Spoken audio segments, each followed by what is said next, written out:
This is McKenna Collins, host of Table Talk. Thanks for listening to the following broadcast on Public House Media.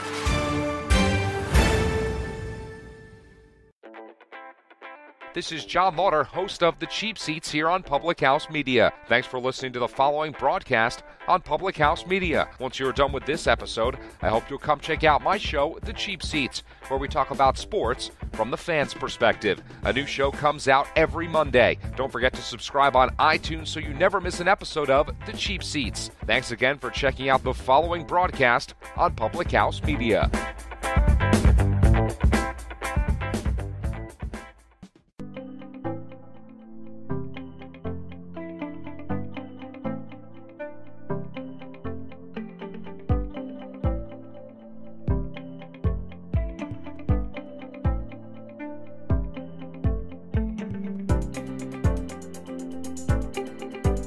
Hello everyone, it's hashtag Researcher Friday on Public House Media.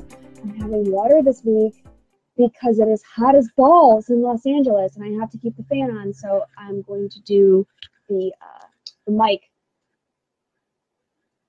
And hopefully that sounds better because I can't turn the fan off. I can't. I don't even want to know what would happen if I turn the phone off. Leave site. Yes, leave site. Hello, person come in. Is it David Bobke? Is that you? Can you tell me if it sounds okay with the fan on? Because I'm concerned about it, but I can't turn the fan off, unfortunately. Facebook. There it is. How wonderful. All right, I'm going to take a second to share to a page. Yes, of course, share to a page. Where else would you share it to? Okay, sharing. I feel like that'll work. Maybe, possibly. Hope so. Anyway, so I moved my desk and I could normally put an elbow over here. No, I don't have that option. Any hoozles. So this week we are going to cover updates because things have developed in some of these situations. Mainly Chris Hardwick. Chris Hardwick has had more things come down. Let's write this down. Chris Hardwick. We're going to check on Rose McGowan because she's always having things to say and I can't always keep up with it. And I feel like there was another thing that happened this week. But anyway, let's just start with Chris Hardwick because 'tis necessary. So so again, last week we talked about the casting couch with Bonnie Gillespie, which was super, super, super fun. Thanks everybody for tuning into that. But we've also had things happen that I couldn't address with doing that show. So I had to get pushed to this week. But anyway, Chris Hardwick had an ex-girlfriend come out in his defense. And he's had other people come out in his defense too, but in this case, if you weren't dating him, I don't think your opinion really matters. Media-wise anyway. In my opinion, it doesn't. Hello, folks coming in. Okay, so this is from People magazine. I'll show you that's there. Chris Hardwick's ex-girlfriend. Chris Hardwick's ex-girlfriend, I don't even know how to say her name. Jacinda Barrett defends him amid sexual assault allegations. This came out June 26th, so this was basically last week. A week and a half ago. Barrett is coming to Chris Hardwick's defense amid the emotional abuse and sexual abuse allegations. They should have just said emotional and sexual. That were brought against him by ex-girlfriend Chloe. Her quote, "This past week, I have watched someone I once loved and shared 4 years of my life with be publicly accused of misconduct and abuse, then swiftly fired and shunned. The accuser's story bears no resemblance to the one I shared with him all those years ago. But what is of supreme importance here is that every woman I have and every man deserves a voice.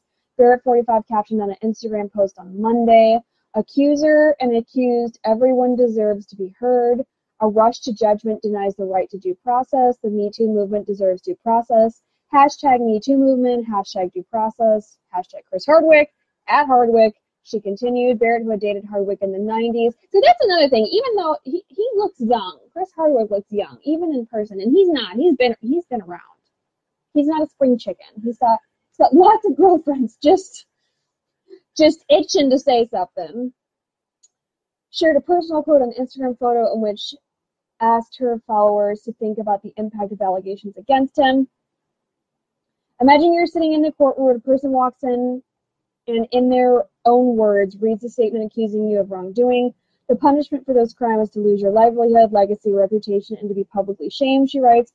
Without examination of evidence, without due course, the judge turns to everyone there and says, "What do you think? Guilty?" ? That's the court of public opinion is just like that. Chloe 29 wrote about her painful experience with sexual assault in an emotional first-person essay earlier this month, although she never named her former boyfriend. That's the hard part.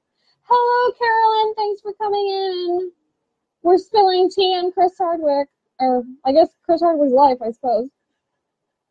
In the essay titled Rose-Colored Glasses, a confession, the TV personality doesn't name the subject, though certain key details led to many fans on Twitter to believe she was referring to ex-boyfriend Chris Hardwick, 46. Chloe and Chris announced their split in July 2014 via Twitter. Hardwick has since married heiress actress Lydia Hearst in 2016. Hours after Chloe's claims went public, Hardwick gave a statement to My People saying he made sure to take time to respond to the very serious allegations. I was heartbroken to read Chloe's post. Our 3-year-old relationship was not perfect, but we were ultimately not a good match, and argues even shouted at each other, but there's pieces missing of this, people, because that doesn't grammatically make sense. But I love her and did my best to uplift and support her as a partner and companion in a way at no time did I sexually assault her, said Hardwick. He continued by describing the relationship at the time and claiming the actress had been unfaithful to him even when they were a couple. And then he talks about how he found out, but we covered all this last week. Okay, so since Jacinda Barrett has, if that's how you say her name, I don't know. She's on some other show now. Has come out with her statement a la Instagram post. Things have seemed to have calmed down for Chris Hardwick, but at the same time though, like, he's still not scheduled for Comic-Con this year, and he's been disassociated from the Nerdist, which is his company. So I think it's good. He's certainly not out of the woods yet, but I think enough people have come, no one has really come to Chloe's defense, basically, other than the things that have happened to Chris, and the people in between Lydia and his other ex-girlfriend saying, hey, no, this is not a thing. I think he'll be okay. I think he'll get it together. Oh, David Bobke's here. Yay, David Bobke. Can you tell me if it sounds okay? Because I have the fan on because it's hot as balls and I can't shut it off. So I'm using the mic. So let me know if it sounds okay. If and when. Any hoozles. So that's number one. And then we have to give a little look-see into Rose McGowan. Rose McGowan news. Just kidding. Ooh. All right, mostly. Oh, Rose. Okay, so there's two things that have happened with Rose McGowan in recent weeks. One is she's claiming that Anthony Bourdain reached out for help before suicide. Rose McGowan and Asia Argento, Anthony Bourdain's most recent ex-girlfriend, are super tight. So So there's that. But she was also brought in on a drug charge. And I wonder if that has something to do with... Okay, so this is from French CNN. CNN France there. A Virginia court has issued an indictment against Rose McGowan. She has accused others of trying to silence her. A grand jury indicted actress and activist Rose McGowan Monday on one felony count of cocaine possession, according to Loudoun County, Virginia court documents. What was she doing in Virginia is my question. McGowan voluntarily surrendered to authorities in Virginia in November in response to an arrest warrant. She later pleaded not guilty to the charge. The Metropolitan Washington Airport Authority, she's in D.C., obtained the warrant in February last year. That is a place that you do not go if you are a controversial person and people want you to not do the things that you're doing. Don't go to D.C. That's a bad idea. Obtained the warrant in February last year after authorities allegedly found traces of narcotics in her personal belongings that were left behind on a United flight in January to Washington, D.C. McGowan tweeted about incident asking, "They're trying to silence me. There's a warrant out for my arrest in Virginia," she wrote. What a load. Of course, expletive. I'm not allowed to say that full word on this network, so I'm not going to. See that control there? I would like the record to show that I have controlled my own mouth. One time in my life. McGowan is one of more than 80 women who have accused former producer Harvey Weinstein of acts of sexual harassment, sexual assault, and rape.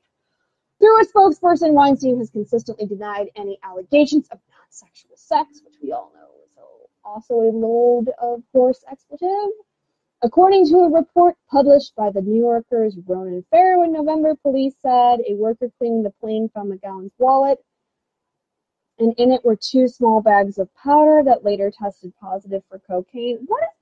Who puts blow in their wallet? That's a terrible place for blow.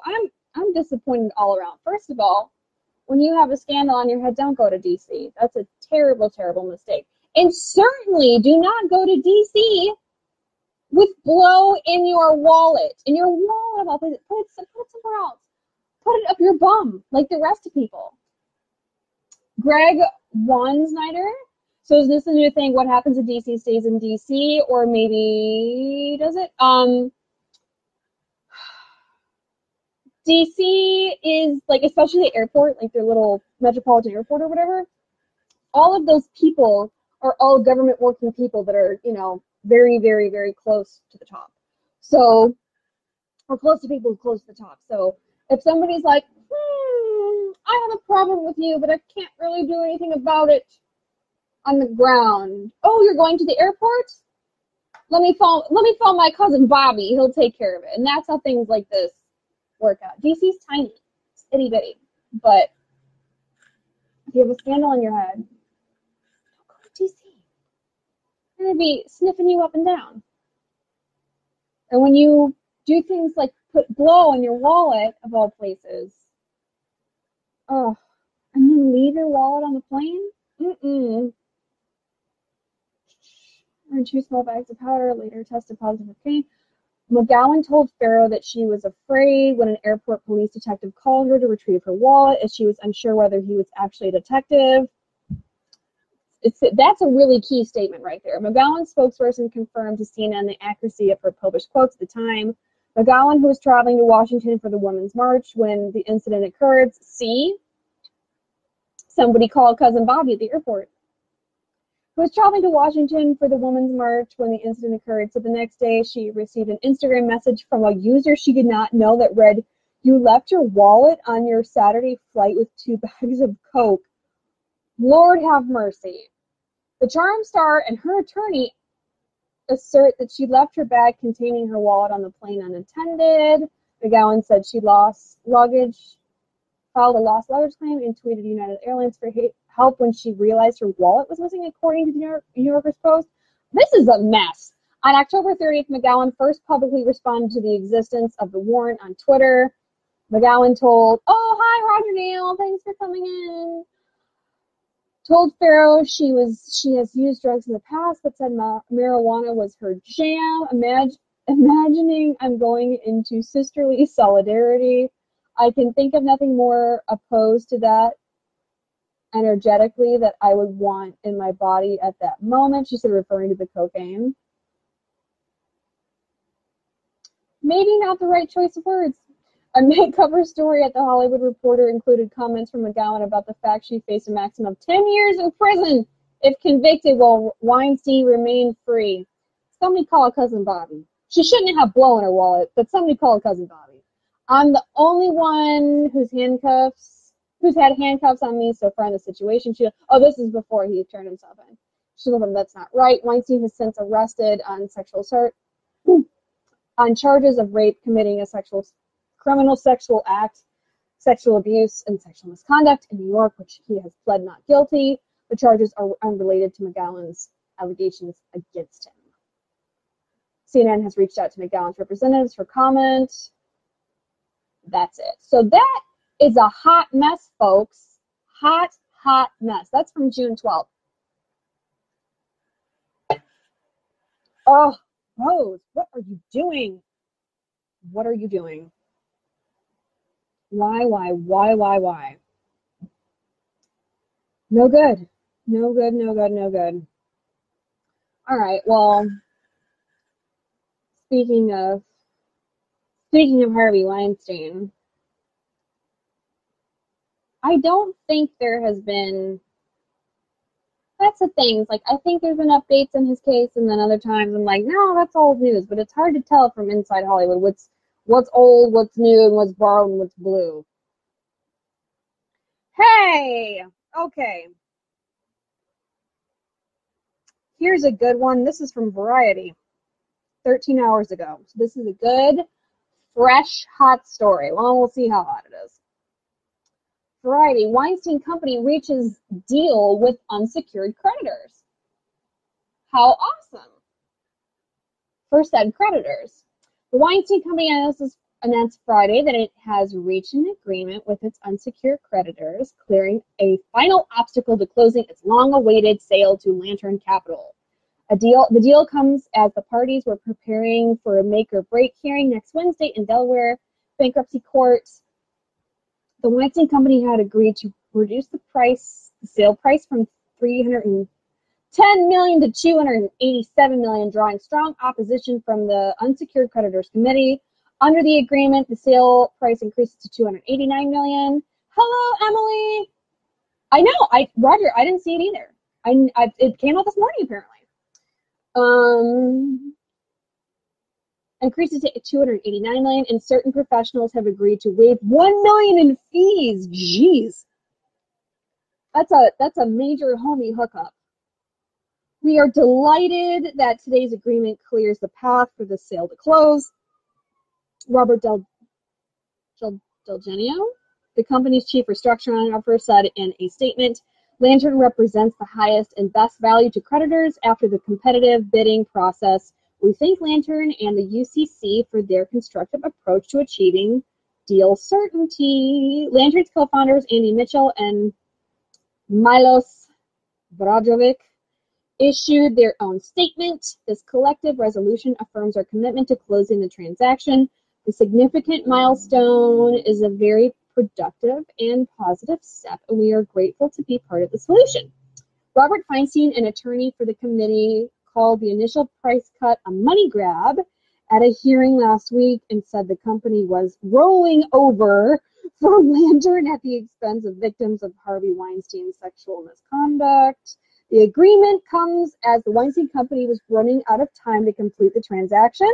At a hearing last week, Weinstein Company attorney Paul Zumbro said that the studio would run out of interim financing on July 17th. Woo! Well, just in the nick of time, and that Lantern's commitment from its own lender would expire on July 15th.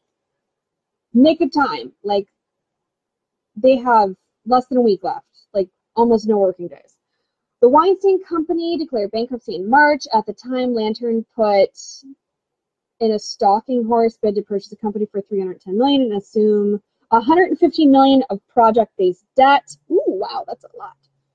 The deal was initially expected to close in early June, but Lantern reportedly balked. Lantern has since claimed that it was misled by the Weinstein Company and has refused to pay millions of dollars in profit participations owed by the company to actors and directors. By profit participations, they mean residuals and back-end points. Zembros has said the company agreed to price reduction because it has no backup bid and does not have the time or money to sue Lantern to force compliance with the sale agreement. The stand-up nearly scuttled the sale 2 weeks ago, which would have forced the company into liquidation. Well, isn't that very interesting? Maybe the Weinsteins don't like it when people offer a deal and then change it afterwards when their back's against the wall. What beautiful financial poetic justice. I dig it. I love it. Good for Lantern Capital. I don't know these two fellows, Andy Mitchell and Milo Brojovic, but Milos Brojovic is a really good last name. I kind of, you see that there? I kind of dig it. I like it. Courtesy of Variety. How very spectacular. So they're going to sell. I mean, nothing around here is anything until the check is cashed and the money is already spent. That's really when it's real. So we'll see if this actually comes to fruition or not. Hopefully it will. And everybody that's put in work for the Weinsteins will keep getting their residuals and their back ends and all that stuff. That would be like, wait, I thought this guy had a lot of money, guess not. Turns out not. They're saying that they don't. I mean, it doesn't matter though. Like when you file for Chapter 13, like all of that, like you can go in there and say like, I don't have this and I don't have that and I can't pay this. But at the end of the day, like a bankruptcy, whether it be Chapter 11, Chapter 13, etc., like has to be granted by a judge, and you have to prove insolvency or prove restructure, and that it's not just up to you saying, oh, I don't have that. That doesn't work like that. And especially if you have current litigation going, which the Weinstein Company does, because the people are criminally and civilly going after Harvey for,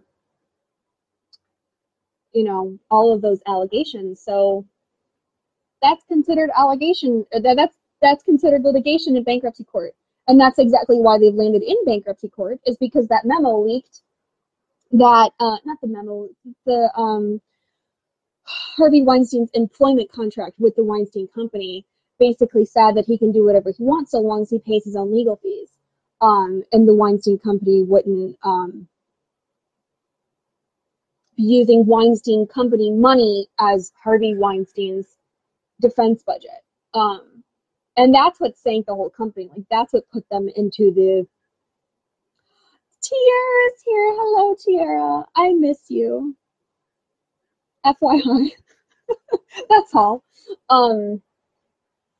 So, once that happened, that sank the Weinstein Company in and of itself. Like, there was they weren't coming back from that. And then this Lantern Capital Company is going to buy it, buy all their assets, whatever those are, mostly intellectual property, and maybe they'll get the office on the west side. Maybe not. It's probably leased. And they'll, restructure legally and kick everybody out. But once the Weinstein Company didn't have, we'll call it the Meryl Streep plausible deniability of like, oh, I had no idea. Like, it was basically in writing in his contract that they knew exactly what he was up to. Just like the rest of the town knew what he was up to. Hence the term open secret. Oh, you miss me too? Oh, how fantastic.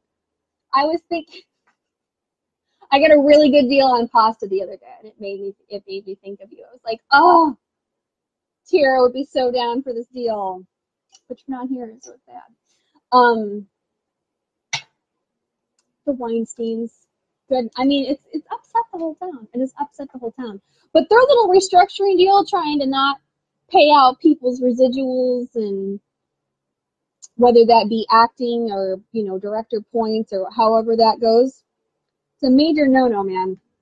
That sounds like a union. Not only is it a bad business practice, but it's also could lead to a union do not work order, in which case any business they have going forward would be really, really rough. If you have not only SAG, but a DGA do not work order,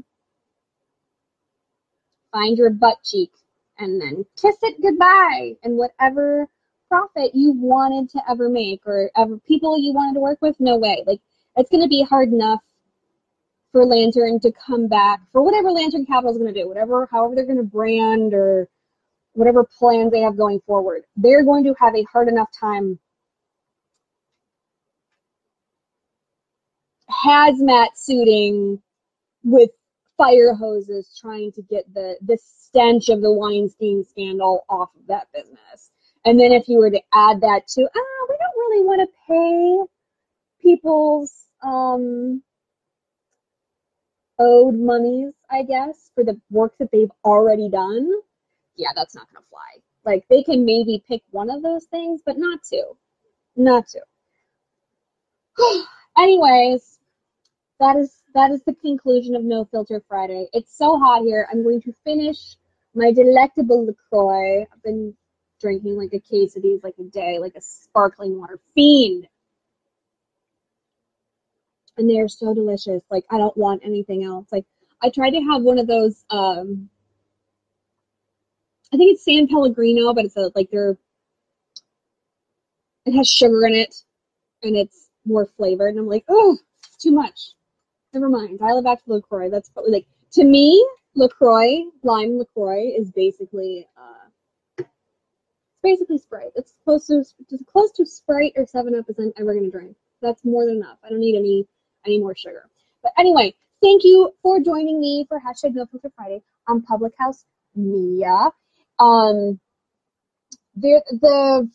podcast version is now available not only on Google Play, iTunes, and iHeartRadio, but it's also available on Stitcher and TuneIn and a couple other places. And then Google now has a new platform for podcasts, like finding podcasts and music and stuff like that. So it's on that as well.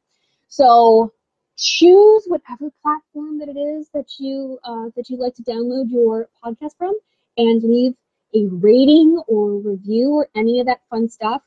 Also, I'm going to try to keep not a weekly guest, because that cuts down on you and I's talking time, but I want to bring another guest, and I'm thinking about having either an agent or a manager, or somebody. Because we had Bonnie, the wonderful Bonnie Gillespie, come for the casting side. I think I want to try to get an agent or a manager that's been involved in some sort of this craziness and talk about their side of the scandal. It'll be much like how their conversation with Bonnie. Yes, and listen, and other Public House Media shows. Listen to the Greg and Dave show every Wednesday. They have a hump day show. Mine's a Friday night show. We're dark and murky on Friday nights. Greg and Dave are far happier on hump day.